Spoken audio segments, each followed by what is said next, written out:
नमस्कार मित्रांनो, श्रीमंत कट्ट्यावरती आपल्या सर्वांचं पुन्हा एकदा स्वागत आहे।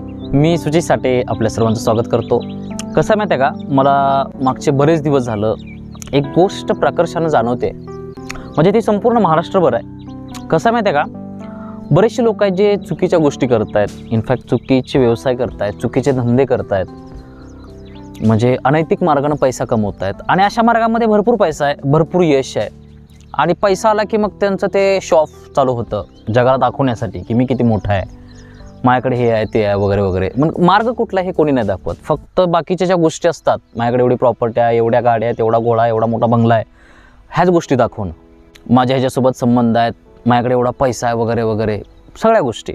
पण ते स्वतःचं कधी मार्ग नाहीत दाखवत, किंवा स्वतःचं जे काम आहे ते कधी उघडपणे नाही सांगू शकत जगाला। म्हणजे काय काय लोक इतके निर्लज्ज आहेत की ते उघडपणे सांगतायत देखील, म्हणजे त्यांच्या सगळ्या गोष्टी आहेत अनैतिक, मागं मोठमोठ्या थोर व्यक्तिमत्वांचे फोटो लावत आहेत, आणि त्यांना त्या गोष्टीचा अजिबात लाज देखील वाटत नाही आहे। वरून समाजालाच असं म्हणतात की जळणाऱ्याला जळू द्या, त्यांच्याकडे लक्ष द्यायचं नसतं, बोलणारे बोलतच असतात, असल्या लोकांकडे लक्ष दिल्यावर आपली प्रगती कशी होणार वगैरे वगैरे।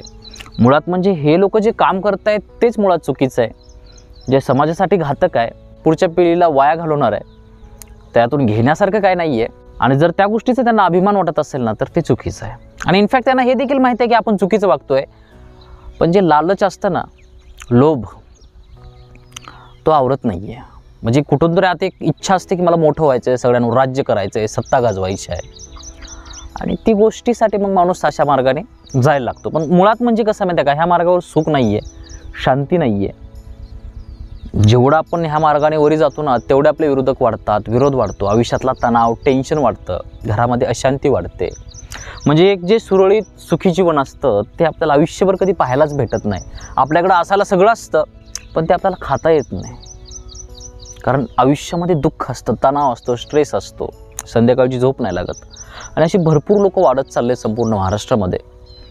म्हणून आजचा हा व्हिडिओ बनवतोय। मध्ये मी 2-4 दिवसाखाली इंस्टाग्रामवर एक रील बघितली, म्हणजे त्याच्यावर असं पॉझिटिव्ह गोष्टींना निगेटिव्हली लावलं होतं। म्हणजे जो व्यक्ती चुकीचे व्यवसाय करतोय त्यांनी असं स्वतःला प्रेडिक्ट केलं होतं की लोक जळत असतात, लोकांकडे लक्ष नाही द्यायचं, आपण आपलं काम करत राहायचं, दुनिया जलती है दुनिया को जलने दो, अपना काम करना है करते रहने दो वगैरे वगैरे।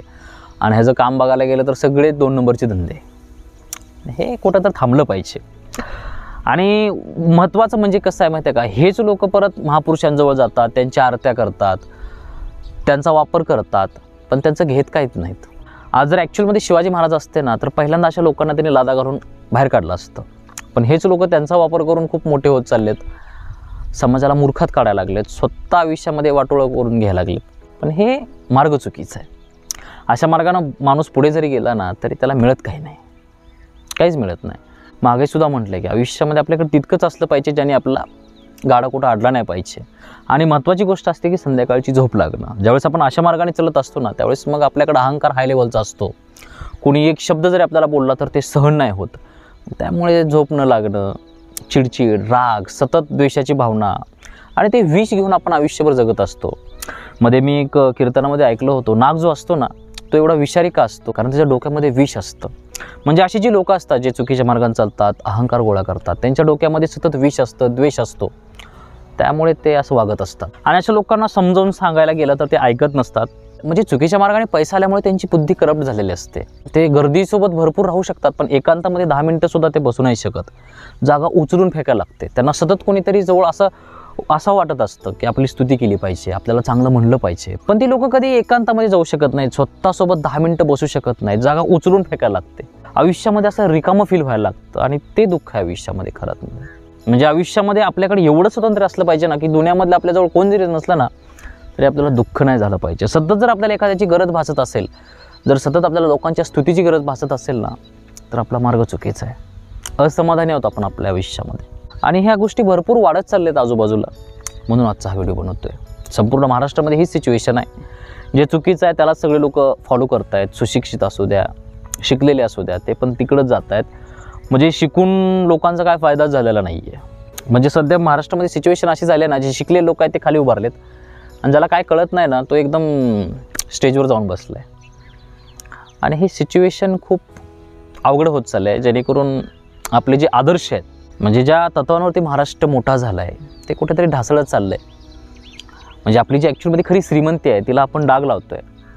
त्यामुळे अशा ज्या गोष्टी आहेत अशा गोष्टींचा आपण विचार करणं खूप महत्त्वाचं आहे. आपण कुणाला मोठं करतो आहे, कुणाच्या पाठीमागं जातो आहे, कुठल्या गोष्टींना प्रोत्साहन करतो आहे, या गोष्टींचा विचार करणं खूप गरजेचं आहे. आपण सोशल मीडियावर आपलं एंटरटेनमेंट होतं आहे, आपल्याला काय करायचं आहे, आपल्याला भारी वाटतं आहे, आपल्याला मदत होते आहे ना, बाद झालं, आपलं काम होतं ना, बाद झालं, एवढा पुरता किंवा स्वतःपुरता छोटा विचार केला ना तर आपण संपूर्ण महाराष्ट्राचं किंवा संपूर्ण जगाचं नुकसानच करून टाकणार आहेत.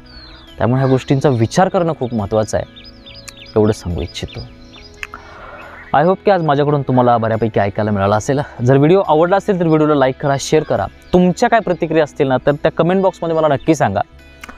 Thank you so much for watching this video. God bless you. Bye.